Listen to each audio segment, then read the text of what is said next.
ఎలక్షన్ల ముందేమో ప్రత్యేక హోదా సంజీవిని అన్నాడు, ఎలక్షన్ల తర్వాతేమో ఏం చేస్తుంది ప్రత్యేక హోదా అని మాట మార్చారు. ఊసరివల్లికి కూడా మన చంద్రబాబు గారే 5 సంవత్సరాలుగా జగనన్న గారు ముఖ్యమంత్రిగా ఉండి ఎంతమంది రాజీనామాలు చేశారు, ఎంతమంది ముఖ్యమంత్రి రాజీనామాలు చేశారు, ఎంతమంది ఎంపీలు పోరాటం చేశారు, కనీసం ఒక్కరైనా రాజీనామాలు చేశారా? మూకుముడి రాజీనామాలు కాదు, కనీసం ఒక్క రాజీనామా కాదు, కనీసం ఢిల్లీలో మీరు పంజాబ్ ఇప్పుతామన్నారే, మీరు మెడలు వంచుతామన్నారే, మీరు పులి సింహము అన్నారే, ఏమైంది? పులి కాస్త పిల్లైపోయిందా? పులి కాస్త పిల్లైపోయిందా? ఏమైంది? విప్పండి మీ పంజా, మీ పంజాని కాస్త బీజేపీ ఒక్కటంటే ఒక్క నిజమైన ఉద్యమమైనా చేశారా? ఒక్క నిజమైన ఉద్యమమైనా చేశాడా జగనన్న గారు? 5 సంవత్సరాలుగా ముఖ్యమంత్రిగా ఉన్నారే, మనకు ప్రత్యేక హోదా ఇచ్చారా? మోడీ గారు వచ్చినప్పుడల్లా వంగి వంగి దండాలు పెడతారు, ఢిల్లీ వరకు వెళ్లి వంగి వంగి దండాలు పెడతారు, సాష్టాంగ పడతారు, ఢిల్లీ వరకు వెళ్లి ఎన్ని పొత్తులు పెట్టుకుంటారు. అసలు వీళ్ళందరికీ పొత్తులు ఉన్నాయా లేదా మీ అందరికీ అర్థమవుతుందా లేదా రాష్ట్ర ప్రజలు ఆలోచన చేయాలి. అసలు మొత్తం అందరూ చంద్రబాబు గారైనా జగన్మోహన్ రెడ్డి గారైనా మనకు కంటికి కనిపించినా కనిపించకపోయినా బీజేపీ పార్టీతో వీళ్లకు పొత్తులు ఉన్నాయి అన్న మాట వాస్తవం. ఇది బహిరంగ సత్యం. ఎందుకంటే ప్రతి విషయంలోనూ మోడీకి అండగా నిలబడ్డారు, ప్రతి బిల్లుకు మోడీకి సహాయం చేశారు. జగనన్న గారైతే మోడీ చెప్పిన ప్రాజెక్టు ఏ వ్యాపారవేత్తకు ఏది కావాలంటే అది ఇచ్చుకుంటూ పోయారు, ఎక్కడ ఏ సాయం కావాలంటే ఆ సాయం చేసుకుంటూ పోయారు, ఏ పదవి కావాలంటే అది ఇచ్చుకుంటూ పోయారు, ఎంపీ అయినా టిటిడి అయినా ఏదైనా. ఇలా మీరు బీజేపీ పార్టీకి వంగి వంగి దండాలు ఎందుకు పెడుతున్నారో ఆంధ్ర రాష్ట్ర ప్రజలకు మీకు చెప్పాల్సిన అవసరం లేదా? ఇటు ప్రతిపక్ష నాయకుడు, అటు పాలకపక్షం జగనన్న గారైనా చంద్రబాబు గారైనా అసలు బీజేపీ పార్టీ మనకు ఏం చేసిందని మీరు వంగి వంగి దండాలు పెడుతున్నారు? ఏం చేసిందని మీరు బానిసలుగా మారారు? మనకు ఒక్కటంటే ఒక్క మాట కూడా నిలబెట్టుకోలేదు మోడీ గారు. మరి ఆంధ్ర రాష్ట్ర ప్రజలను మోడీ గారికి బానిసలుగా మీరు ఎందుకు చేస్తున్నారు అని అడుగుతున్నాం. ఆలోచన చేయండి. బీజేపీ పార్టీకి ఈ రోజు మన రాష్ట్రంలో ఒక్క ఎంపీ సీటు లేదు, ఒక్క ఎమ్మెల్యే సీటు లేదు. అంటే మన రాష్ట్ర ప్రజలు బీజేపీ పార్టీకి అసలు ఓట్లే వేయలేదు. ఒక్క బీజేపీ పార్టీకి చెందిన ఒక్క ఎంపీని గెలిపించలేదు, ఒక్క ఎమ్మెల్యేని కూడా గెలిపించలేదు. అయినా కూడా ఈ రోజు బీజేపీ పార్టీయే మన రాష్ట్రంలో రాజ్యం ఏలుతుంది. ఎంత విడ్డూరం ఇది, ఎంత ఆశ్చర్యం ఇది. ఎందుకంటే ఒక పక్క పాలకపక్షం, ఒక పక్క ప్రతిపక్షం, రెండు బీజేపీ పార్టీయే కావాలనుకుంటున్నారు, రెండు బీజేపీ పార్టీకే ఊడిగలు చేస్తున్నాయి, రెండు బీజేపీ పార్టీ చుట్టూ తిరుగుతున్నాయి. ఎలా ఉంది ఇది? ఒక ట్రయాంగిల్ లవ్ స్టోరీ లాగా ఉంది. ఇద్దరికి బీజేపీ పార్టీయే కావాలట. ఇక బీజేపీ పార్టీ ఏమో ఒక చేత్తో చంద్రబాబు గారిని, ఒక చేత్తో జగన్మోహన్ రెడ్డి గారిని పట్టుకుని డ్యూయెట్లు డాన్సులు ఆడుతున్నారు. ఇది కాదా జరుగుతున్నది మన రాష్ట్రంలో? ఆలోచన చేయండి. ఎంత విచిత్రం, ఎంత ఆశ్చర్యం. అసలు 10 సంవత్సరాలు అయిపోయిందే, మనకు ఒక్క వాగ్దానం నెరవేరలేదు. 10 సంవత్సరాలలో అసలు ప్రత్యేక హోదా అన్న ఊసే లేకుండా చేశారు. ఎవరైనా మాట్లాడుతున్నారు, పెద్ద పెద్ద పరిశ్రమలు వచ్చేవి. పక్క రాష్ట్రాలకు ప్రత్యేక హోదా వస్తే ఒక రాష్ట్రంలో 2000 పరిశ్రమలు వచ్చాయి, ఇంకో రాష్ట్రంలో 10,000 పరిశ్రమలు వచ్చాయి. మన రాష్ట్రంలో ఏమొచ్చింది? గుండు సున్నా. కర్మేమిటో చూడండి. జగనన్న గారు చెప్పిన మాట, ఎలక్షన్లకు ముందు చెప్పిన మాట, గవర్నమెంట్ పరంగా 2 లక్షల మేనిఫెస్టోలో కూడా పెట్టారు. ఇంకొక 4,000 కోట్లతో పంట నష్టపోతే పంట నష్ట పరిహారం కింద రైతులకు ఇస్తాము, 4,000 కోట్లతో ప్రతి సంవత్సరము ఒక నిధి పెడతాము అన్నారు. ఉందా? ఇప్పుడు మద్దతు ధర ఉందా అన్నా?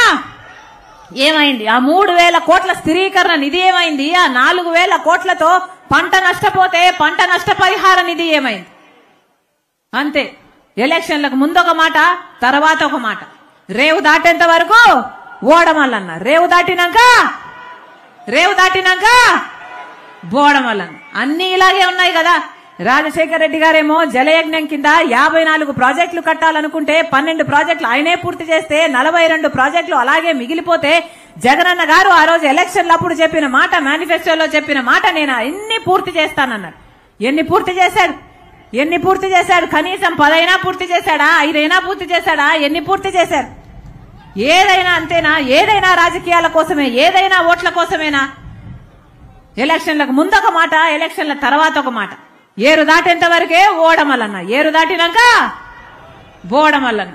వీళ్ళ నాయకులు మాట తప్పము మడమ తిప్పము అని చెప్పుకుంటున్నది వీళ్ళ నాయకులు, వీళ్ళ రాజశేఖర రెడ్డి గారి వారసులు. ముమ్మాటికి కాదు 10 సంవత్సరాలు అయిపోయింది.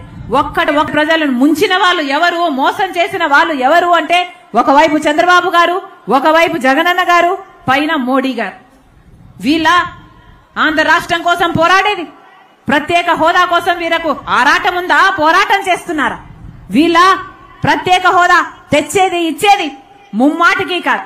వీళ్ళు మోసం చేసేవారు, ఓట్ల కోసం ఎంతకైనా దిగజారేవాళ్ళు, వాళ్ళ స్వలాభం కోసం ప్రజలను ఎంతకైనా తాకట్టు పెట్టేవాళ్ళు.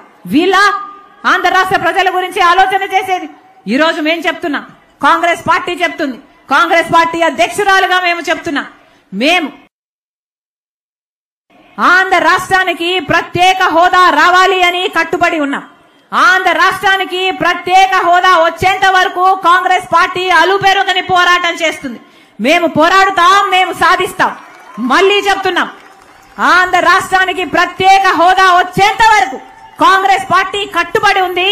అంతేకాదు మొన్న జరిగిన కాంగ్రెస్ వర్కింగ్ కమిటీ ప్లీనరీలో కూడా ఆంధ్ర రాష్ట్రానికి ప్రత్యేక హోదా కావాలి, ఇది అవసరము అని ఒక తీర్మానం కూడా చేసింది కాంగ్రెస్ వర్కింగ్ కమిటీ. ఈ రోజు చెప్తున్నాం, ఈ రోజు ప్రత్యేక హోదా డిక్లరేషన్ అంటూ కాంగ్రెస్ పార్టీ ఆంధ్ర రాష్ట్ర ప్రజలకు ఒక హామీ ఇస్తుంది, మాటిస్తున్నాం. 5 సంవత్సరాలు కాదు 10 సంవత్సరాలు, 10 సంవత్సరాల ప్రత్యేక హోదా కాంగ్రెస్ పార్టీ ఇస్తుంది. 10 సంవత్సరాల ప్రత్యేక హోదా కాంగ్రెస్ పార్టీ అధికారంలోకి వచ్చిన వెంటనే ఆంధ్ర రాష్ట్రంలో అమలు చేస్తాం.